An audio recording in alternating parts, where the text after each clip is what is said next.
KSU പ്രതിഷേധത്തിനിടെ പരുക്കേറ്റ് കണ്ണൂരിൽ ചികിത്സയിലായിരുന്ന ആരോഗ്യമന്ത്രി വീണ ജോർജ് ആശുപത്രി വിട്ടു.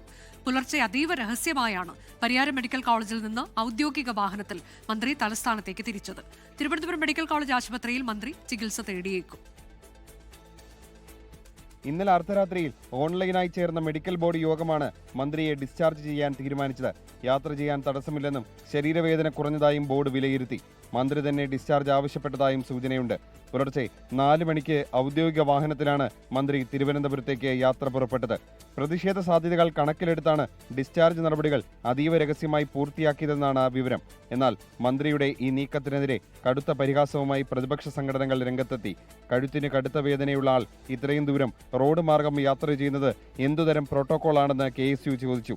മന്ത്രിയെ ICUവിൽ നിന്ന് കാണാതായെന്നും കണ്ടുകിട്ടുന്നവർ അടുത്തുള്ള പോലീസ് സ്റ്റേഷനിൽ അറിയിക്കണമെന്നും KSU നേതാക്കൾ സമൂഹമാധ്യമങ്ങളിലൂടെ പരിഹസിച്ചു.